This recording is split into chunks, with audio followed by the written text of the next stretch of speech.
Hey there, neighbors and naysayers. April 3rd, 2025. Hey, all of a sudden in 2 days, spring has sprung really. I don't have enough forage that I think I can turn the cows out yet, not comfortably. I don't like to turn them out until I know we've got enough, because the worst thing in my world would be having to turn them back to hay because we didn't have enough spring growth to go on. But these girls, I got plenty of grass for, and plenty of water over here on the north side of the road. So this is what we affectionately call the Badlands. Steep, somewhere around 40% slope in places, rough country, hard to build fence on. A place I'd rather graze cows. The problem is cows don't graze as efficiently on the brambles and things as the sheep do. You can see Lenny the bull's in here, but yesterday's strip was over there, went right up that draw, and then today's is here. I guess the biggest reason I clicked on the video today is butterballs dancing around below. We're getting about an inch of liquid sunshine today, which is great, but not so great when the guard dog's soaking wet and he's rubbing at your legs. The reason I clicked on video today is we're a day ahead right now on pasture. They weren't supposed to be here till tomorrow, but I get questions all the time about how do you keep sheep in? How do you keep sheep in? How do you keep sheep in?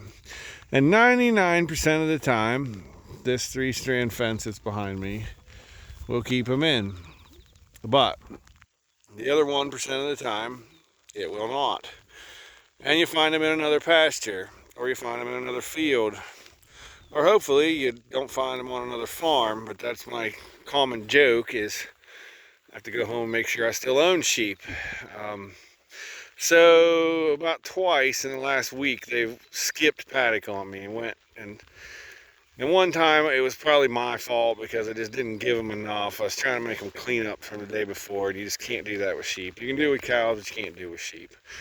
And then, not yesterday, day before, I guess they've done it 3 times. Day before, it was, or twice now, it's been because I just didn't give them enough. Day before, it was because of a thunderstorm. And it's not that the sheep are afraid of a thunderstorm, but Scarlet the guard dog, you can see resting underneath the tree because she can hear the thunder far off. She is afraid of the thunderstorms, and so she'll go to wherever she can go to hide. And then the sheep see her, and then they go with her. I said some pretty choice things to Scarlet yesterday because she's old, and when she goes, she'll be my last Great Pyrenees, because they tend to do that. They tend to roam. These Maremas don't typically roam very much. But so what do we do about it? Well, one, we went around yesterday and turned the fences all up, unhooked fences, and made sure this was hot, or as hot as we can make it.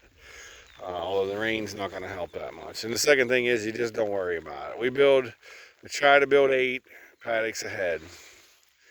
That gives me one chance. If they happen to skip pasture, I've got an extra day built ahead. And it's not that big a deal. It's not the end of the world. Does it drive me absolutely insane? It certainly does. Are there days when I just dream about sending them all to slaughter? I certainly do. But I just can't eat 40 of them at one time. So I guess I decide against that. And always, the saving grace of the sheep is the dogs. What would I do with the dogs if I sent them all down the road? And so we're going to have sheep as long as we have dogs, and we'll always have dogs, so we'll always have sheep. But oh boy, is it irritating. It's irritating when they jump pasture and go into the next one, and man, it can get really bad, and they can skip 2 or 3 if it gets bad. And that's typically because you got a rogue one. If they go 1, it's not that big a deal. If they go 2, you got a rogue one, and it's time to eliminate them from competition. I've heard people say, that Greg Judy says it all the time, that that animal obviously doesn't want to be on her farm, and you should just let her. And that's kind of what we've had to do here. I mean, sometimes it makes for a long day. You got to find something to do here close by, and you catch that one. If you catch her or him, it's time for them to leave, because they're the ringleader and they're the one doing it. Unfortunately, I don't have that luxury with the dogs, but yeah, it's irritating. It's not the end of the world though. Like, it's just one paddock doesn't bother me. 2, 3, 4, and I don't know where they are when I come home. Then it gets irritating. The other thing that we'll do then is we'll start putting a fourth strand down low and inside of the fence, which is a real pain to do and real pain to build and a real pain to take down. But we'll start putting a trainer wire. And the other thing we'll typically do if they start jumping a bunch of paddocks is we'll take them somewhere where we know we can make the fence very hot and give them 3 or 4 or 5 days there and get them trained. And hopefully that's close to the house, typically is, so we can maybe catch the offender and then we can move on without them. I mean, we've had times where I've sent 30 because I couldn't figure out which one the offender was, and that was the 30 that were out first. I caught them and we sent them all down the road because we weren't picking and choosing.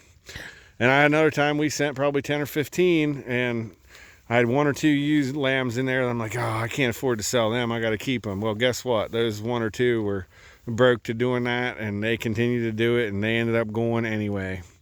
At the point where they're not staying in the fence, they got to go. So I guess that brings me also to heat on the fence. I don't like to have anything less than 5 kV on the fence. We can get by with 3.5, but I really want to have 5 for the sheep. We really want to have 3 for the cows. Although I can go weeks with the cows without fence, and they don't notice. These girls a little different. I can sometimes sneak by a day or two. In fact, the paddock they're in against yet tomorrow doesn't have any heat on one side, and the next day won't have any heat on one side. And hopefully they'll get through it. They may not. They may go through the fence. We'll see. But there's just times when I can't get power to it, but I want to make a paddock break, and that's just the way it is. And that doesn't help. That also trains them to test the fence a little bit. But what do you do if they get out? Well, I won't own sheep if I got to use netting. Not in these hills and not with them being this rough. We have to use polywire or virtual fence, which is becoming a bigger and bigger possibility. When they figure out how to really make it work for sheep, I'm probably going to be on board. But you just have to do some new things for a little while until you get them all broke back, and the end of it is you have to find the ringleader and get rid of them.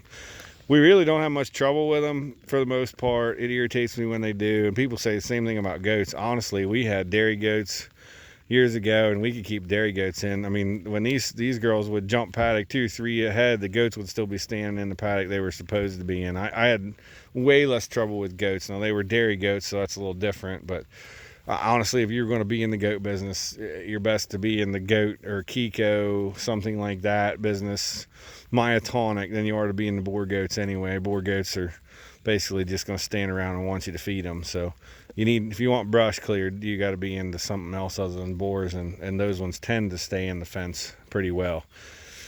So I got other jobs to do before I get soaking wet. So with that, I'll say we'll see you next time.